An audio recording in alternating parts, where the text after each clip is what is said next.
That's a fact, incidentally. You enter into his plight. You can't help it. All unhealed teachers do. They start out with the provision of the justification for the possibility of the sickness. You're a liar. He's a projection of your own mind where in associations you can attempt to appear an unreality. It's too tough a lesson for you? Leave. You guys who somehow are going to let a sickness, you're going to let this tell me that guy is sick and then try to heal him. How the hell are you going to heal him if he's really sick? What is it that's sick? If you don't ask that question, you can't get this. You'll repair that with some sort of magical treatment, everything from booze to aspirin to some sort of laying on of hands. He'll simply re-illusion into another definition of his false self. Do you understand me? You haven't cured him of anything. What you've done was alleviate his magical associations with his own sickness. Well, you're not going to die of cancer, now you're going to get hit by a truck tomorrow or something. Getting hit by a truck is exactly as sick as dying of cancer.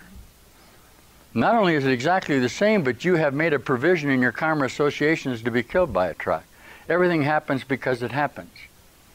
Everything happens at your will. There is no alternative to this. You don't like that? Too bad. I'm teaching what you must term conceptual reality. Okay? There is nothing objective about reality. Subjective reality. This is the Course in Miracles. This is the declaration of all whole minds. There is nothing outside of you. Okay. There's no such thing as Newtonian physics. There's no such thing as separate objectivity, other realities. The whole basis of the Course is you are caught in thought forms that establish a distance between the thoughts that you had in your mind about a chair and a table and a Leslie speaker, a nice Leslie speaker. Now, do I have memories of this Leslie speaker? Sure. Is that Leslie speaker being manufactured in my mind? Yes. Yes, it is. Okay. If you really begin to do the workbook of the Course, the first lesson will be what? You don't know what anything is. It seems as though you know that this is a chair. But remember, that has been established in your conceptual relationship with yourself. I'm going to show you what the Course is trying to get you guys to do, you so-called healers. This is a chair, right? Not so. It is only a chair because within your own memory of your reflected perception, you have made it a chair. You don't know what this is. You don't know what this is. How do you know what this is? You don't know what you are. You don't know how you got here. You have no idea. Now, we can agree that this is a chair as long as we just want to associate in our own perceptions with what it is. Do you agree with me? Let's you and I get together and we'll have a relationship based on this chair. Now, it'll be perfect as long as we both just think it's a chair. The problem we're going to have is that because you are separate from me, your ideas about what this chair are not the same as mine. And if you think they are, you're wrong. Now, we can establish a temporary association with a chair as long as you don't say to me things like, well, I much prefer to have a padded chair rather than a chair like that. And I say, well, I don't know. What's wrong with this chair? I don't say. You say, who made it? It's not going to last very long. We're caught. How much is it worth? Huh? You and I are caught describing ourselves objectively. And you say, well, that's okay. All of my relationships are objective. Of course. You possess associate thought forms about yourself. You hold on to them and they rust and die. This is exactly the same as an idea in your mind. The idea in your mind will rust and die. This will rust and die. What's the practice of getting out of this? Ask it what it is. Huh? Just ask it. Say, what are you to that chair? Say that. What are you? What are you? Wow.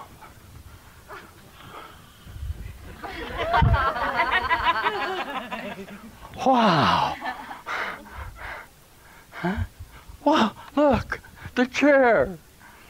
This is the 7th lesson in the workbook. The chair is God. This is a godly. Sounds like pantheism. The chair has chair gods. Everybody has their own God, but there's only one.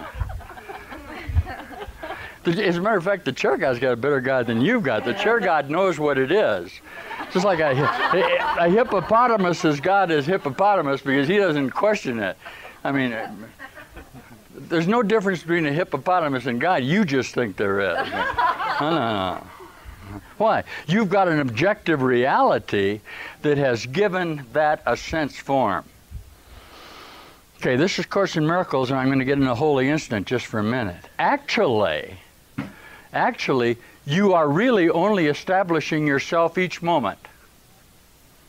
Otherwise, you could never get out of here. You have in you each moment the absolute capacity to change your mind because time itself is not sequential and has no real longevity.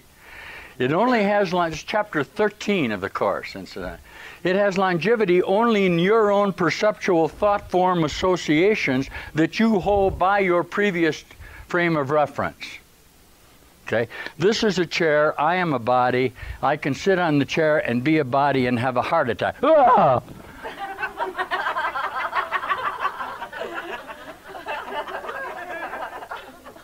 Call the medics. You think that I just didn't have a heart attack and die? You're wrong.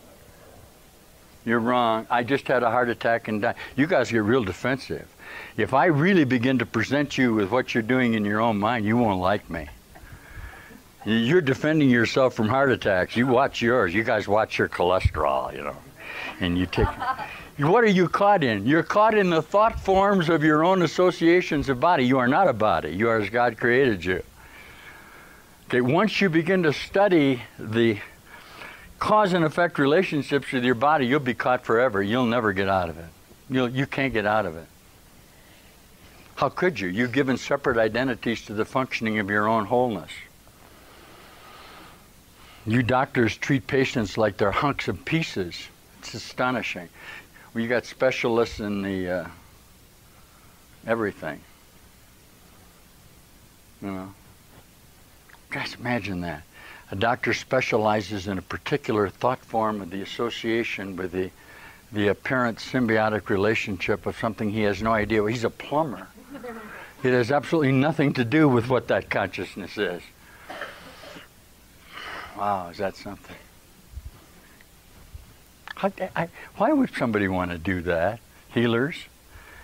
You've already acknowledged the sickness. Now you've become a specialist, a proctologist or something.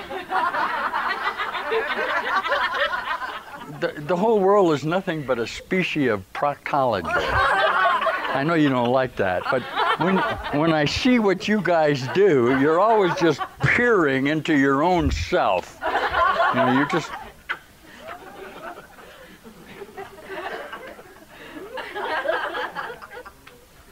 And you defend it, too. You can defend this if you want to.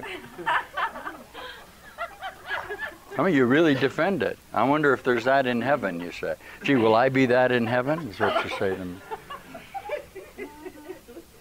So you are in a form of objective reality that precludes your coming together in your real associations with yourself. And this is the lessons that we have come to learn today. That through not identifying with my previous conceptual dualistic associations. Now this is literally true if this image that I have made with my mind is sitting out there is a body. I'll teach you the way the Course teaches us for a moment. At no real time is the body there at all. It's only a projection of your own imagery. Does everybody see that? You make up the images out of your own memory. Okay, I'll do that. Yes, I'll tell them. Yeah. We'll tell them that. That'll be okay. Yeah. So the holy instant then will be the time when suddenly this takes on a different aspect of reality to you. where you lose your objective associate identity with it. That's an experience that has nothing to do with you. You can't accomplish this except by looking at the absolute magnitude of what I'm declaring to you. You're very frightful of doing it. I'm literally telling you there's no such thing as objective reality. Contained in you right now is an idea that this consciousness in its persona, in its personality, is real. You positively have projected that out from your mind. You've given it a separate identity from you, and then you question it in your own relationship. The consciousness literally cannot give you any response except what you have dictated in your own mind, and if you think it can, you're wrong. Why do you continue to study your ego, your personality relationships? What good are they going to do you? I'm going to give you a big one. You literally are not communicating. Stop pretending that you're communicating with your own projections. You're communicating only with yourself, and that is not communication. I know you think it is. I'm telling you that you're wrong. I'm telling you there are no such thing as separate thoughts. Take a bite of it. This is the teachings of the Course in Miracles. There are not separate thoughts going on in somebody else's mind separate from yours. You better be thankful there aren't. Because if there were, your problem is literally not solvable. If that consciousness really has a separate associate thoughts from you, how are you ever going to get to know what he's talking about? You're just going to have to agree on a temporary association with him. You are not communicating with him. Stop pretending you are. That's a big step for you. What do you mean by that, you say? Well, let's get together and decide what we mean by that. How? You don't know who you are. If that's a projection of your mind, it's impossible that he is going to give you any message that you do not want to hear, so let's not kid ourselves about this.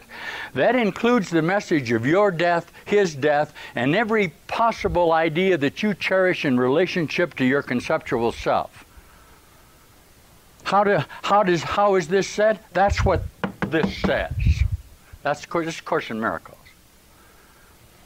How you could fall down into the idea that the Course in Miracles is an exchange in perceptual relationship is absurd to me. It has absolutely no meaning and no value. The declarations of A Course in Miracles from out of time is that time is not real, that this is not real, and that it never happened. And that the practice of coming to know that is a fallacy. That the practice of coming to know that is illusionary, but it's the only alternative. I am going to give you, through this mechanism of transformation, a new dream. It'll still be a dream, but it will be the bringing together of all of your memories into a harmonious association. Okay? It's still an image. It still appears to be separate. It gets brighter. It makes you happy. It makes you joyous. You lose the conflicts that you've established with that consciousness to defend your own associations with yourself. I don't know where you're hearing this. You got to wake up and hear it. Instead of trying to console, everything's going to be okay. The consoling is it's not going to be okay.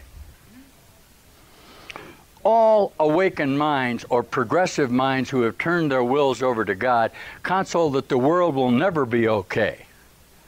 The problem of the world cannot be solved, and if you'll stop trying to do it, okay, you'll discover that you always were the problem.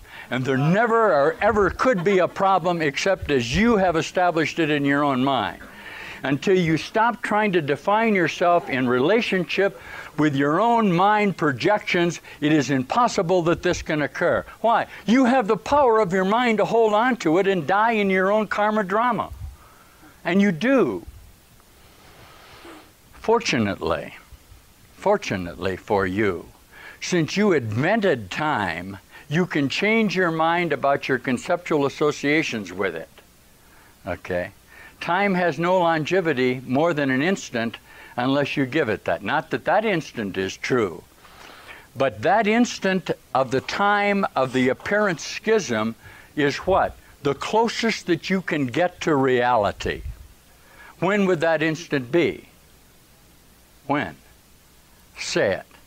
Now. It would have to be now. All right? If you have shortened time, this is the pure Course in Miracles now. If you have shortened your perceptual determination not to die, you haven't laid up a store that's making provisions for you to die. That's absurd. Why do you store things up? You're going to die anyway. Why don't you use them now and give them away in love? Oh, I wouldn't dare do that. How would I keep myself from what? Well, yeah, you guys go, I wouldn't dare do that. Until you do that, you'll never be alive. Some of you hear that. I know a lot of my people hear this very plainly. That's why they protect everything by giving it away. If you hold on, if you hold on to a perceptual idea about yourself, you protect it, you project it into the future. It rusts and gets old, and you die along with it. And you tell me that's okay. Well, go ahead. The whole teachings of Master Jesus Christ of Nazareth are you should live in the now, don't plan for the future, consider the lilies of the field, don't defend yourself, and you would be in heaven, and you are in heaven because you did that. Okay, the problem that you're having is remembering that you did it. It is impossible that I am presenting anything to you that has not been done in your mind. Where do you want to hear that? If I'm a construct of your mind, it must be that you have already remembered and ascended into heaven following the schism. It's impossible that that not be so. Isn't it? If perception is only past tense, how did I get into your mind in the first place? How come I'm telling you this now? What do you do with it? All I've ever done is tell you this. All I've ever done is tell you this. All I've ever done is tell you this. All I've ever done is tell you this. All I've ever done is tell you this. All I've ever done is tell you this. All I've ever done is tell. Literally, all I have ever done is tell you this. You can do all sorts of things if you want to. They mean nothing to me. I'm what you call a designated whole mind. This is what I've got going on around here. We're very much aware, this is pure Course in Miracles now, that we have undergone transformations of our mind that give us the single provision of showing you your own reality. We do nothing but that. The exact difference in my mind and yours is not honesty, it's constancy, and that's what you can't stand about me. No matter what you tell me about yourself, I'll tell you you're perfect and happy and in heaven. And you'll say, no, I'm not, and I'll say, yes, you are. And you'll say, no, I'm not, and I'll say, yes, you are. And you'll say, no, I'm not, and you'll go through another death process, have a heart attack to prove that you're right. And then you'll come back to me again, and you'll say, well, nah, this time I got it solved.